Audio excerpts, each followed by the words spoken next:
Muy bien, espero que tengas tu Biblia. Vamos a estar compartiendo de la palabra de Dios aquí. Así que si no la tienes ahí, puedes ir a buscarla y vamos a comenzar. No hay cristiano que no pueda decir que estamos viviendo en tiempos difíciles, tiempos extraños, ¿verdad? Hasta hace un par de años, quizá en nuestro país, no en otros países, las cosas estaban más o menos tranquilas, siempre había en el ámbito político, siempre había ahí sí movimientos, turbación, intereses, ¿no? Pero aparte de eso, las cosas como que estaban igual yendo en un mismo ritmo. Últimamente las cosas se han puesto difíciles y como decía, no creo que haya ninguno de nosotros que no sea afectado de alguna forma por la situación. Como dicen, si llueve, todos nos mojamos, ¿no?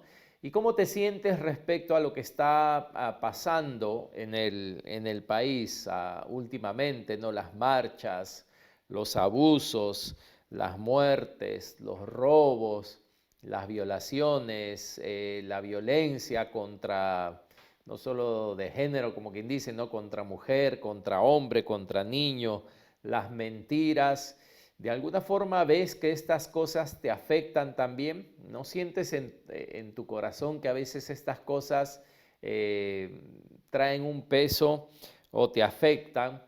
Claro, una cosa es cuando miramos las cosas de lejos, ¿no? Una cosa es cuando vemos las cosas de lejos y como que no nos afectan mucho, pero si tú eres el que sale a la calle y le roban, si tú eres el que sale a la calle y le quitan el celular o es de repente una amiga, una hermana, alguien conocida, ¿no? Cuyo esposo es abusivo, todo, ahí usualmente las cosas nos afectan de una manera diferente, de una manera más cercana. Ahora, cuando tú escuchas a la gente hablar sobre la problemática, sobre el tipo de solución, pues cada uno te va a dar según su especialidad, ¿no? Si escuchas a un politólogo, él te va a dar su mayor apreciación respecto a la situación de las cosas y qué es lo que se necesita hacer en la política. Si igual escuchas a un sociólogo, te va a dar su percepción de la situación. Igual no un psicólogo, etcétera, etcétera. Pero como dicen, zapatero a su zapato, yo creo que nosotros como cristianos, nuestra primera percepción debería ser la percepción como hijos de Dios de lo que Dios dice en su palabra, ¿no? De lo que Dios dice acerca del problema que estamos viviendo. Así que vamos a ver esto y quiero que me acompañen por favor al libro de Romanos en el Nuevo Testamento, Romanos capítulo 6. Romanos capítulo 6. Vamos a estar viendo un poco acerca de la situación actual. Romanos 6, versículos 16 y 17. Romanos 6, 16 y 17. Dice, ¿no sabéis que si os sometéis a alguien como esclavos para obedecerle, sois esclavos de aquel a quien obedecéis, sea del pecado para muerte, o sea de la obediencia para justicia? Pero gracias a Dios que aunque erais esclavos del pecado, habéis obedecido de corazón aquella forma de doctrina a la cual fuisteis entregados. Amén. Este es Romanos 6, 16 y 17. Y lo que la palabra nos dice es que el ser humano en sí es esclavo. Es esclavo. Estamos tratando con esclavos. Y claro, este es un término que quizás para nosotros no es muy común porque la esclavitud ya fue abolida acá y aparentemente ya no existe la esclavitud. Pero como nos dice acá la palabra, es que si uno se somete al pecado para muerte o a la obediencia para justicia, en realidad somos esclavos. La pregunta es, ¿a quién estamos obedeciendo, ¿no? ¿A quién nos hemos sometido? Y es por eso que a veces no tratamos de resolver las situaciones de los hombres cuando quizás los hombres vienen a pedirnos ayuda y nos dicen, mira, ¿sabes qué? Tengo esto, pero no puedo salir de esto, tengo esta adicción o no puedo dejar de hacer esto aunque me lo proponga, y nosotros con muy buena intención quizá tratamos de darle al hombre una respuesta a ese problema, ¿no? Que haga esto, que haga lo otro, que darle una solución a esa angustia que el hombre está sufriendo. Pero lo que al final la palabra nos dice es que estamos tratando con esclavos que se han sometido en un momento de su vida, se sometieron a alguien, sea al pecado, como dice acá, ¿no? Y al someterte al pecado para muerte, tú te conviertes al final en esclavo. ¿Qué quiere decir? Un esclavo no es libre, eso te domina, eso no te deja hacer lo que en tu corazón quizás sientes que deberías hacer o que podrías hacer, y haces entonces aquello que es de tu naturaleza. Por ejemplo, todos nosotros tenemos mascotas. Yo tengo un perro. Bueno, mi perro no silba como canario, mi perro no relincha como caballo. ¿Por qué? Porque no es su naturaleza, obedece su naturaleza, es inclinado a su naturaleza. Y aunque yo le pueda enseñar a mi perro, ¿no? a dar la patita, aunque yo le pueda enseñar a mi perro a pedir e ir al baño, eso no lo hace humano, eso no lo hace, como quien dice, como uno de mis hijos que sabe pedir, sabe hacer cosas. No, sigue siendo lo que su naturaleza le dicta a hacer. Y el hombre hace lo que hace no por culpa externa, aunque lo externo, por supuesto, nos puede influenciar, pero el problema está en el corazón. Y al final, como dice ese pasaje, todos somos esclavos.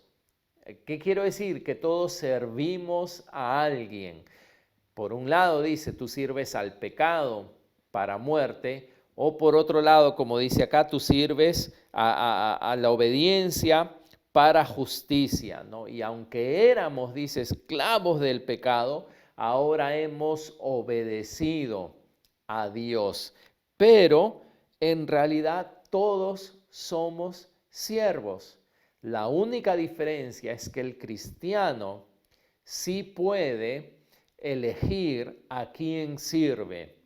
Tiene la facultad de poder elegir a Dios para ahora servir a Dios y ser un esclavo de Dios. La palabra nos dice en 1 Corintios también, y aquí estaban en 1 Corintios 7, está tratando el tema principalmente del matrimonio en ese capítulo, en 1 Corintios 7, y de cómo decía, ¿no? Si vienes al Señor siendo soltero, pues no trates inmediatamente de casarte. Si vienes al Señor siendo casado, no trates de librarte. De repente, si tu mujer no necesariamente sigue las mismas enseñanzas que tú. Y ahora habla del punto de vista en cuanto a la libertad, porque en esa época existían los esclavos. Y en el versículo 22 y 23 dice, porque el que en el Señor fue llamado siendo esclavo, hablando de socialmente, como decía, habían esclavos, dice que en el Señor es libre, ¿no? Liberto es del Señor. El Señor te considera socialmente, no que perteneces a una clase menor, sino como si fueras socialmente libre. Pero fíjense, asimismo, el que fue llamado, Pablo está tratando acá de ponernos a todos en el mismo nivel, dice, asimismo el que fue llamado siendo libre, hablando socialmente, ¿no? Que en esa época no es esclavo, ¿qué dice? Aunque socialmente puedo ser libre, esclavo es de Cristo. Y yo no sé cuántos de nosotros como cristianos nos podemos reconocer así. esclavos somos de Cristo. Y nos dice por qué en el versículo 23. Dice, por precio fuisteis comprados. Por precio fuisteis comprados. El cristiano verdadero ha sido comprado por Dios. Le pertenecemos a Dios. Y en esta época, como existía la esclavitud, se usa esa figura porque es una figura muy apropiada, ¿no? Un esclavo, como hemos visto nosotros en la televisión, ¿no? Era una persona, habían mercados inclusive de esclavos, ¿no? Donde se vendían esclavos. Y siempre, por supuesto, la esclavitud ha tenido una connotación negativa. Pero por un lado hay una connotación positiva en cuanto a la esclavitud. ¿Por qué? Digamos que tú eras una muy buena persona y tú decías, ¿sabes qué? Ahí están vendiendo esos esclavos y esos esclavos, si los compra cualquier amo, esos esclavos son maltratados, son flagelados, son golpeados, son malnutridos, son abusadas sus mujeres, etcétera, etcétera. Pero yo voy a ir a comprar un esclavo. ¿Y qué voy a hacer? No para eso. Yo voy a comprar un esclavo, sí, que me va a ayudar, que me va a servir, pero a ese esclavo yo quiero darle una casa, a ese esclavo yo quiero darle familia, a ese esclavo yo quiero darle educación, yo quiero darle a sus hijos e inclusive quiero darle un terreno para que él pueda construir, para que él pueda vivir bien, para que él tenga todas las oportunidades que por sí mismo, aun siendo libre, no va a poder conseguir. En ese caso, a esa persona le conviene tener ese amo que estar solo o que un amo malo lo compre. Y esto es lo que nos dice acá usando este buen término, somos esclavos de Cristo. Porque él sabía quién era Cristo, él sabía qué tipo de amo, si podemos decirlo así, es Cristo, ¿no? Y él decía, por precio fuisteis comprados. ¿Por qué? Porque éramos esclavos del pecado, como decía Romanos 6. Así que todos somos esclavos. Lamentablemente la gente es esclava de lo malo. Y eso es algo sorprendente, ¿no? Si tú miras a nuestra sociedad, si tú miras a nuestra humanidad, si tú miras los niños, jóvenes, adultos, la gente cree que es libre. La gente cree que toma sus propias decisiones, la gente cree que ellos son los que están eligiendo el tipo de vida que deben de vivir, la gente cree que ellos son los que planifican su futuro, etc. Pero según la palabra de Dios, ellos no lo hacen. ¿Por qué? Porque son esclavos. Así que ellos están sirviendo a un amo que les hace pensar que ellos toman decisiones, un amo que les hace pensar que ellos son independientes, pero un amo que los oprime. Al final, la gente, dice Dios, es esclava de Satanás, es esclava del pecado.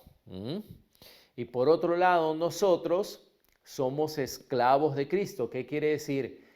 Que tenemos a alguien que también dirige nuestra vida. Tenemos a alguien al cual voluntariamente también nos sometemos porque le conocemos. Y este es también el otro lado del cristianismo, se puede decir, la otra página del cristianismo, que hay mucha gente que quiere ser cristiana, quiere los beneficios del cristianismo sin Dios, sin servir a Dios, sin someterse a Dios o sin obedecer a Dios. Entonces es como que yo quiero a Dios, pero al final yo quiero hacer lo que me da la gana. Es decir, como que yo quiero seguir sirviendo al pecado, pero a la vez quiero ponerme bajo Dios, ¿no? Quiero que Dios sea mi Dios y quiero los beneficios de la salvación.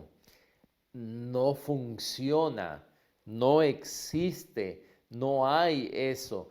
La línea es bien clara, el camino es bien claro. o eres un siervo de Cristo, o sigues a Cristo o no.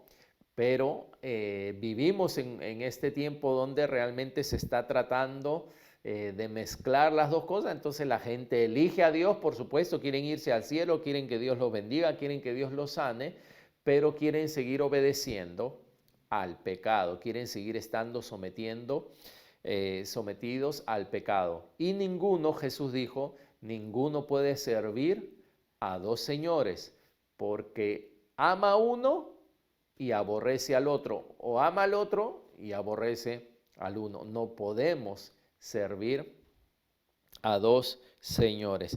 Así que como hijos de Dios somos siervos de Dios, a diferencia de la gente del mundo que es esclava del diablo, esclava del pecado. Somos siervos de Dios y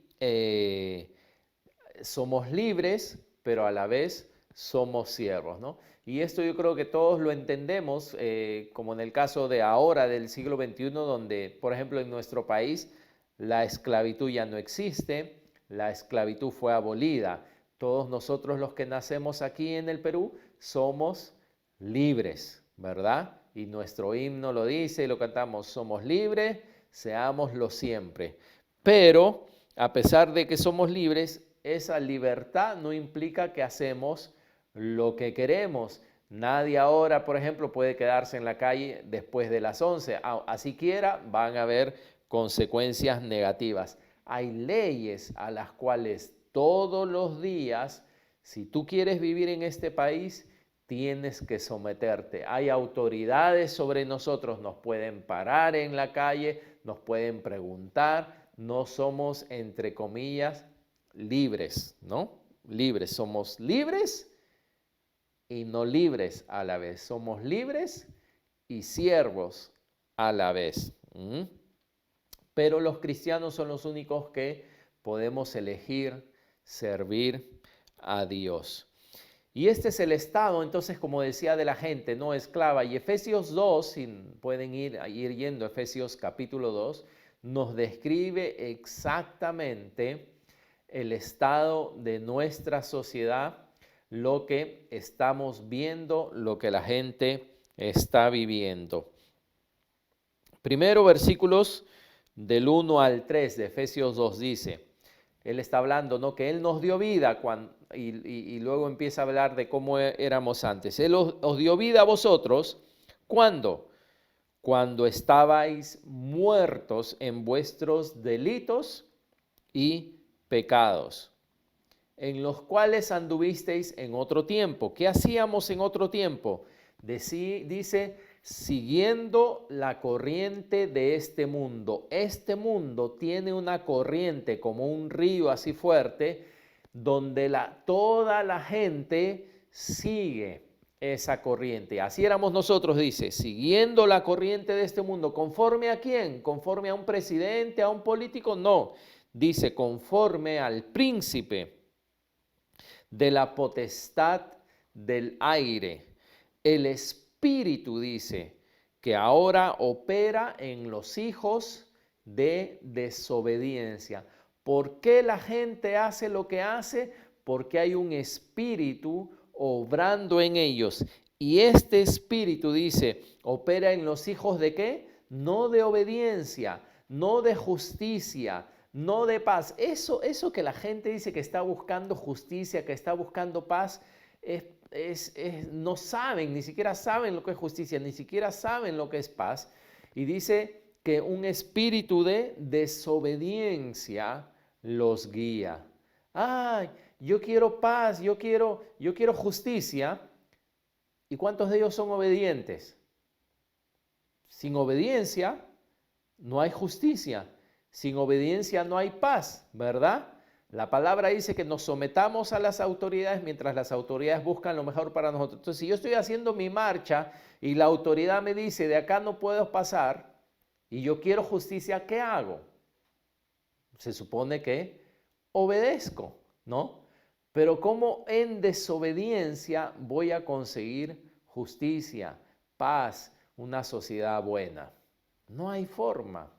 Y es un espíritu entonces que me enciende ¿a qué? A justamente desobedecer, a justamente hacer lo malo. Ahora, yo digo, cuando la autoridad, si quiere imponerte, como ya hemos predicado antes, ¿verdad?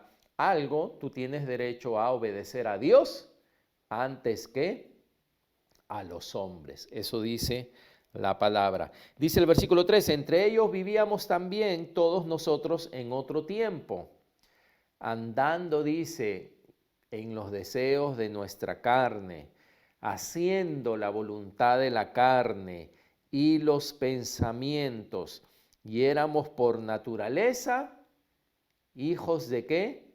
De ira, lo mismo que los demás. ¿Por qué?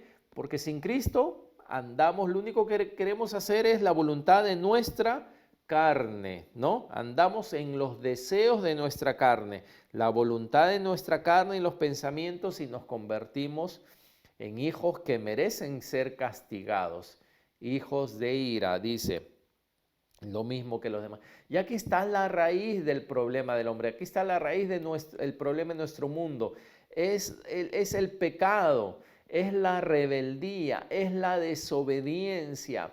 Ese es la raíz de todos los males sociales, está en el pecado, en el corazón del hombre, el corazón del hombre.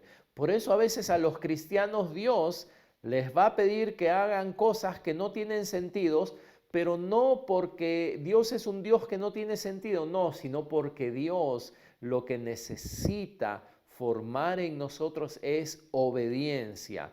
Y como Jesús dice que Él por lo que sufrió, aprendió la obediencia. No dice Él por lo que la pasó muy bien, aprendió la obediencia. No, sino en el sufrimiento aprendió la obediencia. Y como hijos, ¿verdad? A veces nuestros padres nos dicen, haz esto, y uno dice, pero ¿por qué no? Puede ser que no tenga razón, pero el corazón es nuestro problema. El corazón es nuestro problema. Y a causa de esa desobediencia, a causa de ese pecado, pues somos afectados. No solamente es una cosa que la vivimos internamente y por fuera pensamos bien, razonamos bien y nos conducimos bien. No, cuando nuestro corazón es afectado, nuestro pensamiento, nuestra forma de pensar es afectado, nuestro razonamiento es afectado y después nuestra conducta es afectada. Es decir, la rebeldía del corazón o la desobediencia del corazón afecta nuestros pensamientos, nuestro razonamiento, nuestra forma de pensar, y luego nuestra conducta es afectada. Y para terminar, para ver esto un poco con más detalle, tenemos todavía tiempo, acompáñenme a Romanos capítulo 1, por favor. Romanos capítulo 1. Vamos a ver versículos 21, primero al 23, voy a leerles la versión Reina Valera, después voy a leerles en otra versión los versículos que siguen. Romanos 1, versículos 21 a 23 dice, pues habiendo conocido a Dios, no le glorificaron como a Dios, ni le dieron gracias. Y miren, sino que se envanecieron en sus razonamientos, su forma de pensar se envaneció. Pensaban que ellos eran más inteligentes que Dios, pensaban que ellos eran más sabios que Dios, pensaron que ellos conocían las cosas mejor que Dios. ¿Y qué dice por pensar así? Su necio corazón fue entenebrecido. Ahora, fíjense en esta palabra necio, ¿ok? Usualmente se puede usar para insultar, si se puede decir, pero es una palabra y tiene su significado, ¿no? Una persona necia no es una persona sabia, es una persona que piensa incorrectamente, que piensa mal. Y dice que su corazón se volvió necio, su necio corazón fue entenebrecido.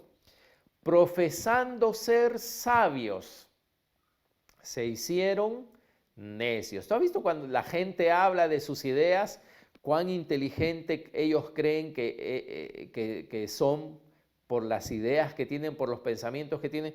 La única razón por la que yo puedo hablar con autoridad y puedo hablar con inteligencia es porque no es mi inteligencia, es la inteligencia de Dios, es la inteligencia de la palabra. Así que no es que yo digo soy inteligente porque Gustavo es inteligente, sino yo puedo decir cosas no porque Gustavo las dice, sino porque vienen de un Dios inteligente, viene de una palabra que ha permanecido mucho más que yo.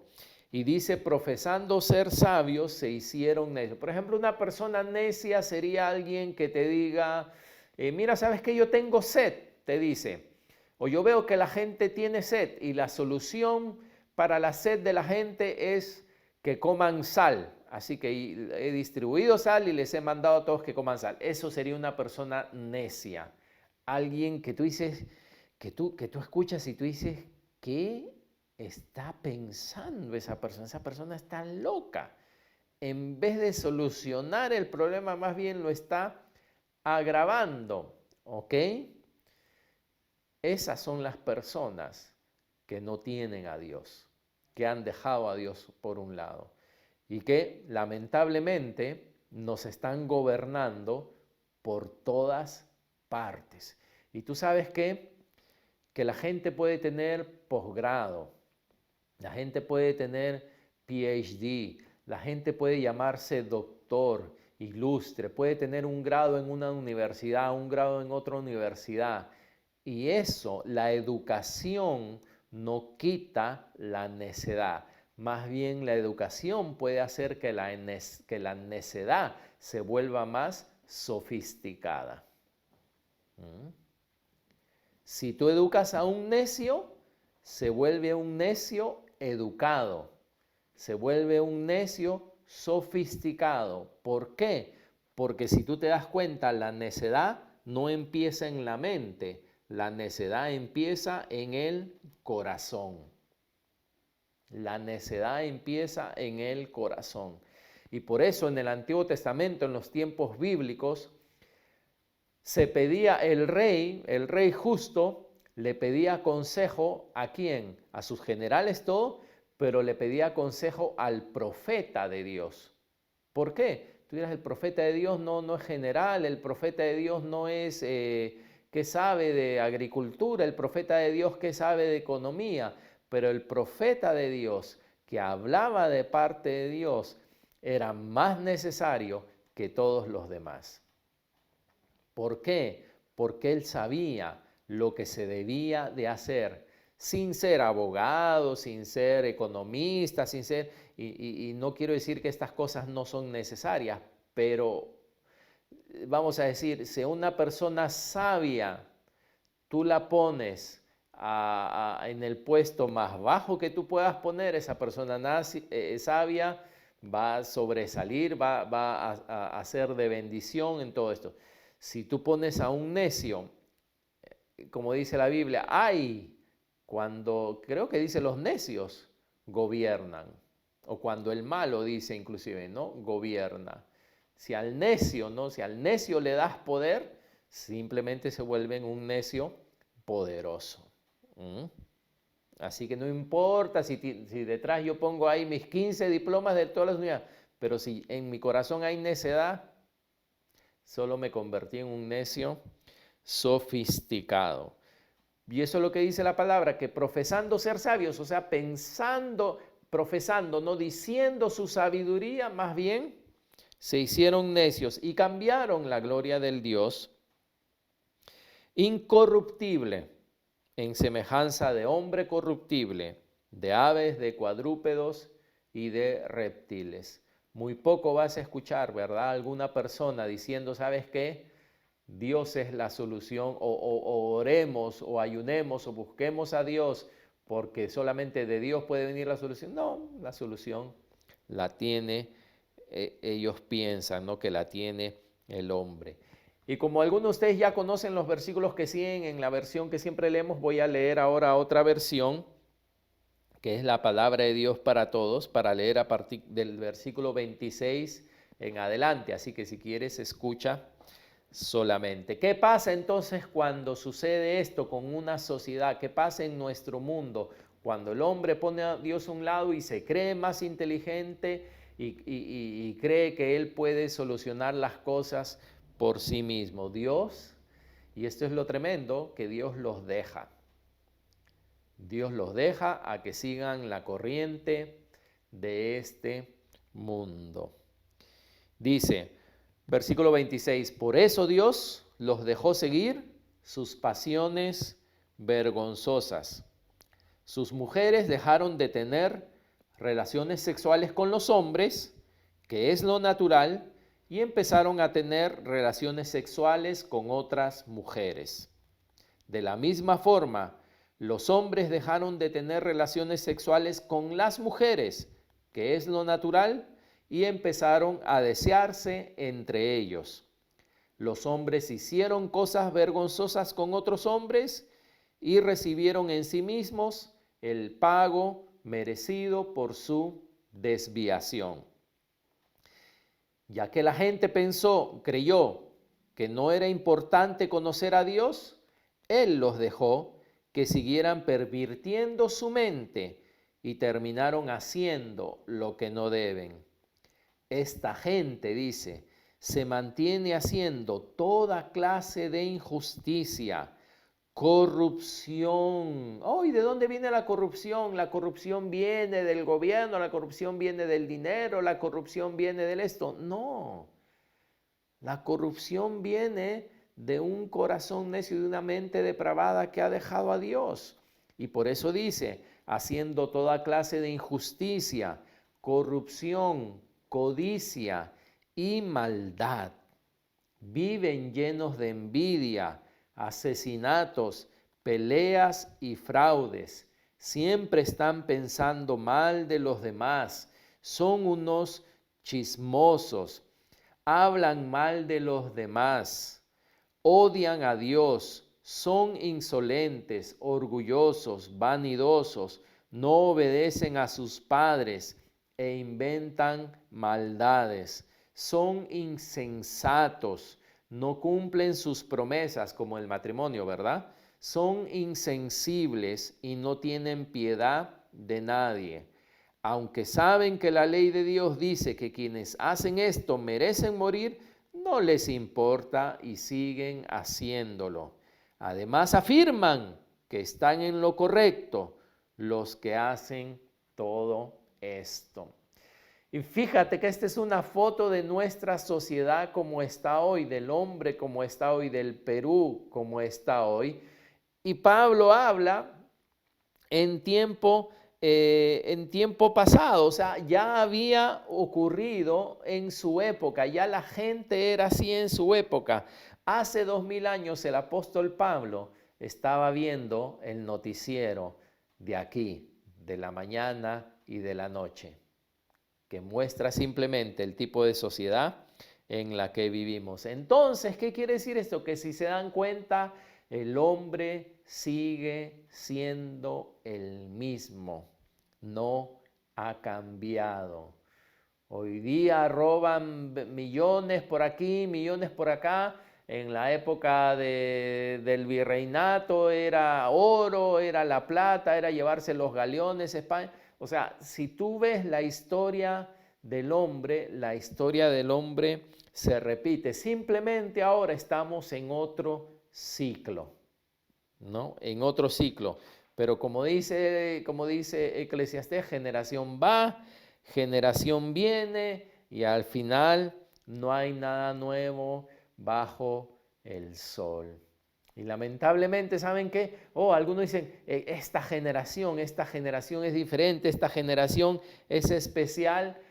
Tengo malas noticias para ti, esta generación no es especial, esta generación es igual que la generación anterior.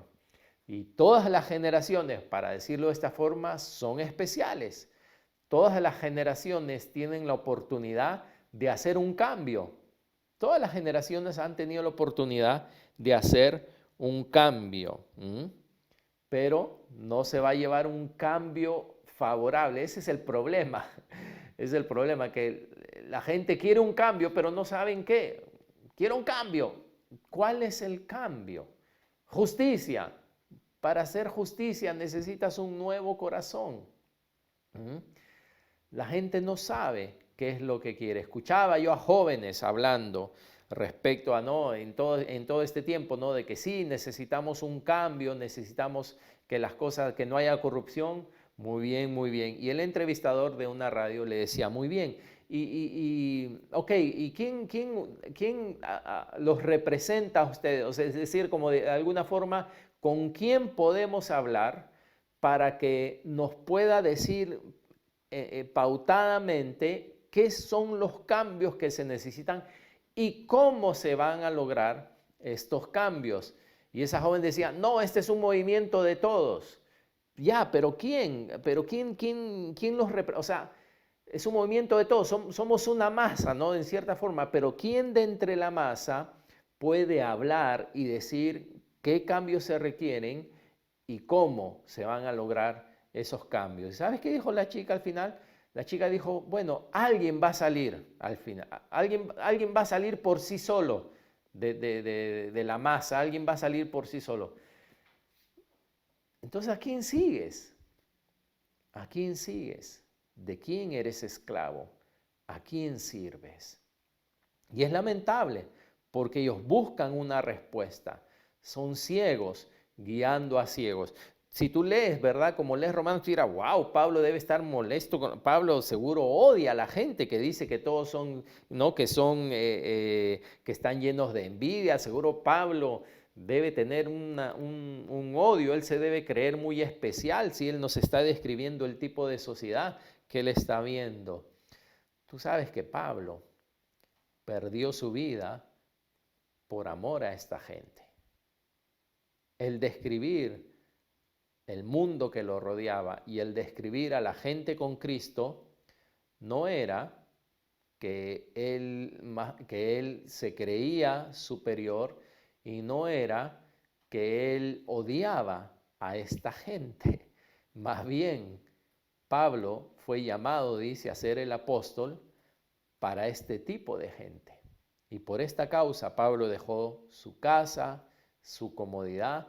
Por esta causa él fue muchas veces apedreado, él fue flagelado, fue odiado por amor a este tipo de gente. Así que cuando hablamos de la condición de esta sociedad, no estamos queriendo decir de que, ay, no, esta sociedad y que nosotros, seguramente los cristianos hemos sido llamados pues a vivir no en un convento y a entre nosotros simplemente darnos gracias. No, no, ese no es el mensaje de hoy. El mensaje es que debemos de afectar esta sociedad con el reino de Dios. Jesús habla mucho del reino de Dios. Hay una parábola que él dice que el reino de Dios es como la levadura que entra, penetra y poco a poco se mezcla con todo hasta que toda la masa es leudada. Así que este mensaje no es un mensaje para que te alejes de la gente, no es un mensaje para que simplemente te creas diferente, superior como cristiano a la gente. Somos esclavos también, nada más que somos esclavos de Dios. Y por ser esclavos de Dios, siervos de Dios, nosotros sí podemos ver cuál es el problema que está sucediendo.